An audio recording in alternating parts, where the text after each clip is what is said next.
What's up, guys? It's Eli with Night Jiu-Jitsu, and I was going through some videos because I had someone ask me the other day about calf slicers, and I said, I don't know, just look on my channel. I know I've got stuff about calf slicers. There's not a video strictly dedicated to calf slicers on my channel until now, so we're taking care of that today. So we're going to look at some calf slicers. These are painful moves, nasty kind of moves, and so we're going to look at several different places these happen. Obviously, the disclaimer I always put on these is this is not a comprehensive list. These exist other places and other ways, but this is a pretty good smattering of where these can kind of come up. First one we'll look at is the first place I ever learned one. The simplest route is from turtle position. Let's turn this way a little bit. So from turtle, basically what I'm going to look to do is I'm going to get my near side hook. The way I like to get my near side hook in is to kind of drag him over to this side like this, and when he starts to turtle back, I slip that hook inside. So his concern right now is that I'm starting to take his back, so I've got one hook in, he's looking for the seatbelt, he's blocking me on all corners, and so that's where this can be kind of a good attack tool here. I take this foot here and I lace it over, so my foot's coming on the outside of his calf like that. I've got a pretty good hook right there. And I can do something just as simple sometimes as just turning around, grabbing that foot, sitting back on it, and going right here, right? Now you can figure 4 for the pressure on the calf slicer. This is kind of a ham sandwich kind of calf slicer here. Or I can use this foot here to step to make extra pressure because I'm gonna push through that. It becomes very painful. I will say the big thing to watch out for on this one to be careful about, if he wanted to attack me while I'm doing this, if he reaches up and grabs my wrist, he can almost turn this into a little arm bar right here. So now we're racing my calf slicer versus his arm bar. I would say he's gonna win that one. So do be careful right here. Something else you can do is you can look to control this other foot, because as long as I get up high on the toes, I don't need a ton of pull here if I'm really good and high. So this is the first kind of place we'll look for. Now, when he feels me start to do this, I get that hook inside this way here, right? Then sometimes he'll try to turn and face me, because if he can turn and face me, he'll kind of start putting me back in his guard or half guard or something like that maybe, because he knows that I'm trying to take his back, possibly even attacking his legs. But as he goes to do that, if I throw this arm over, as he does, then I roll with him, and now we're back in this kind of truck position. Now, I'm not gonna go into a lot of details about the truck. The truck essentially is where I'm on his legs like this, underneath his hip. I've got some kind of figure 4, some kind of leg lace on this one over here. I'm controlling this side over here some kind of way, either near side or far side. And there's different kind of attacks you can do from here as far as banana splits and all that kind of stuff. You can take the back, look for the twister. The scope of what we're trying to focus on today though is just for this calf slicer. So I'm gonna come back and I wanna look to get to here. Back on this calf slicer again, extra pressure added with that step there. So there's a couple different ways we can attack it from turtle position. Moving on, we can kind of start to look at it from some kind of top positions. Now, if let's say I am in like side control, and a good type of side control to set it up from here, a good kind of side control to set it up from is this kind of reverse scarf hold, because I'm kind of facing his legs down here like this. So if he's trying to chase me anyway to try to replace his guard or something like that, because he doesn't have a whole lot to do with his upper body whenever I'm high up on him like that, then I can take this leg and I can hook right behind. I'm leaving my knee on the ground, I'm hooking here deep into the back of his knee like this, and then I'm gonna start to roll just like I started to roll from turtle a second ago.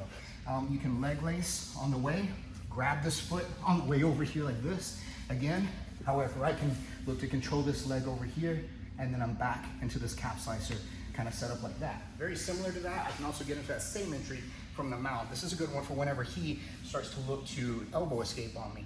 And when he starts to elbow escape and he starts scraping up my foot over here on this side like this, like, yeah, if he starts scraping up like that and figure 4ing, that's kind of a gift for me sometimes, if my timing is good enough. Because with him figure 4ing like that, if I go to step back across, so I'm gonna go figure 4 back on top of his figure 4, but I'm gonna win the contest because once we start to roll here, I'm gonna reach back, and this is extra good if he's got his legs in this way, because once I fall off to the side, this is a lot of pressure on him right here, and I can use this hold here, get that calf slicer on this one here, maybe even keep this here, so it's like pressure here, so really, really tight configuration on that. So now if we're looking at from underneath, because these have been where I'm on top so far, either on mount or side control or at turtle or whatever, and I've been on top, but now if we're looking at if I'm on bottom, how can I get to the calf slicer?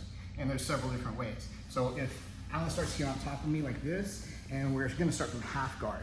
if he's here in my half guard, and I'm gonna start with this kind of leg lace, this scorpion, this lockdown kind of position like this. And what I want to look to do here is I want to take him sideways so I can start to get to be able to attack this leg. I'd like it if his arm was on the other side, but we can still do this, and this is a good way for if you guys creating a lot of good upper body control and everything like that, where I take my legs and I want to swing them over this direction here, and I want to keep pushing him out to the side like this. This leg becomes very light because it's kind of binding his hip up, and I want to look to scoop up here nice and high for this kind of electric chair position. If I just go here and extend my legs out and stretch on his legs, I might get a submission off of this, but you can turn it into a sweep from this direction where I come up. And now if you look at the kind of leg lace that I have whenever I'm here, it's the kind of a leg drag position. I still maintain the figure 4 on this leg over here. Now with that figure 4, if I continue to roll this direction here, we have to do this kind of slowly for demonstration's sake because it's a really nasty version of the calf slicer. But if I go here this way, now I'm back on a calf slicer that has kind of an oblique angle, and I'm coming from the outside. You'll notice one big thing here on those other calf slicers, like when I was in the trunk position, if he pulled my arm down, he had an arm lock. Now my arm is on the outside, both the arms are on the outside of his leg, so I'm safe from any attack like that. Plus, this is not only creating that calf slicing pressure, but it's going to create some lateral pressure on his knee, so it can be really nasty, really damaging here. And again, if I need extra torque, I can take this leg back, step on this one to push through. A lot of times the figure 4 is plenty sufficient right there, though, because it's a lot of pressure. Another position we can look to get into this from, this happens kind of coincidentally sometimes, or on purpose if I set it up the right way, is from butterfly guard. Butterfly, I'm here, I'm wanting to look to sweep him this direction over here. I'd like for him to be able to keep this arm captured, not allow him to post, get my sweep, come to the top position. But if it does happen that he posts, or he posts on his knee or his foot or whatever, if I go here this way, sometimes he'll leave this leg dangling, which isn't enough to sweep him with, but it leaves me that kind of entry here where I can let this arm that was here blocking his, I pull with my hand, I pull the foot through here, and I get my hip up and behind his ankle. Now I can look to figure 4 right here.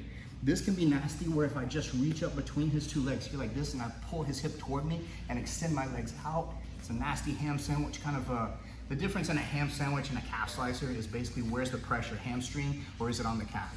So we go here, still the same kind of animal though, and actually it's not, one's pork and one is beef.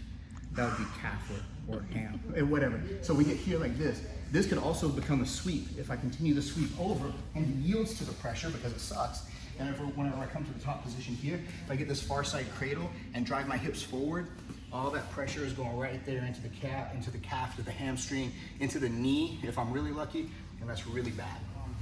Another place we can find ourselves looking at some of these is from X guard, and also single leg X, and we'll look at kind of the difference for these. Single leg X may be one of the most direct routes because it comes straight off of a knee reap.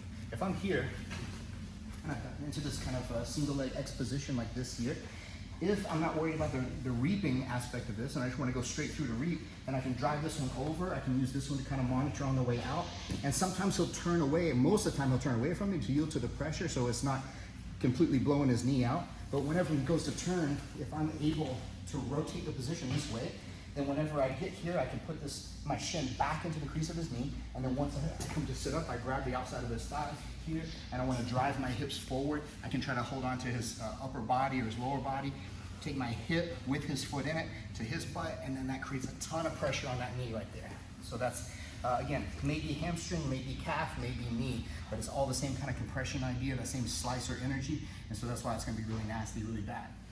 From this X guard kind of position here, if I've got reverse X, this is a pretty good entry for the saddle position. If I try to drag him to the floor like this here, and I extend it up into his hip, grab that far side leg, bring it around, and then we set up into this position here. Now, I know this is just a saddle entry. I've got lots of things that I can look to do. I can attack straight foot locks, heel hooks, everything like that. The reason I'm talking about this on a calf slicer video is because the clover leaf is a kind of an overlooked calf slicer. Because if I go here and I wrap this like I'm going for a straight foot lock on the far side, and then I cross here, I'm driving his own shin into his own calf on top. So from there, I gable grip my 2 hands, I pull his foot toward my chest, my hand to my chest here, and lots of that pressure here of his own shin digging into his calf. So that's a really good calf slicer as well. There's a calf slicer possibility in a modified kind of beer and bolo. Beer and bolo obviously is designed primarily for getting you from bottom to back, primarily, or at least to the top position. But I started doing a modified version that I saw some other people be very successful with. I started doing it to hide my foot so I didn't get myself caught in a foot lock on the way through, but it's led itself to some really cool possibilities as well. If from beer and Bolo, whenever we go here, so I'm gonna essentially start with the De La Riva hook like this. Whether he's standing or whether he's on the ground doesn't matter. This is still essentially De La Riva. My hands come around the outside to hold his ankle this way. And as I go to dive in for my De La Riva, I'm actually gonna crisscross my feet over and through. So I dive in here and I crisscross my feet. So it's like this X frame around both of his legs. As I continue to roll through like this here, you'll see what happens is that now I've got that top leg. If I remove the one that's between his legs and grab his foot here, instead of continuing to roll over and take his back, I can pull this foot through. I can come here, figure 4 again. I'm gonna hold his hip and I'm gonna pull myself up to the top position again, getting him prone, driving his foot to his butt, getting that calf slicer with tons of pressure on that far side leg right there. Similar to how we did on from the bottom, from that De La Riva, looking at the beer and Bolo, I can kind of reverse this position if he's playing De La Riva on me from when I'm on top, and I'm gonna dive as if I were gonna dive in for like an attack on this leg. But what I'm gonna do is I'm gonna reach behind my own leg here, so we're kind of mirror image for a second. He's got the De La Riva on me, I've got this reverse grip, kind of De La Riva if we were upside down. As I go to dive, I just need my hips to clear his leg. Once my hips clear his leg on the way through, we're back into this kind of position. And so since my leg is laced through there already and it's in the crease of his knee, if I pull this up, I figure 4, my legs like this here, I hold the hip, drive myself back up to that top position, and then we're back in that position here where I can drive the hips forward, tons of pressure on the knee, the hamstring, the calf slicer, all that stuff. So again, this is a pretty versatile submission. I say that in training a lot of time, you're gonna get calf slicers, people are gonna tap to them.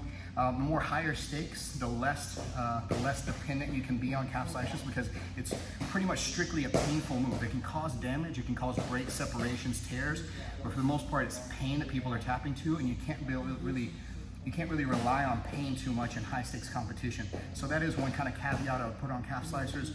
But all that aside though, it's a very valuable tool to insert in your game. So if you have any questions about it, let me know in the comments, and I appreciate you guys watching.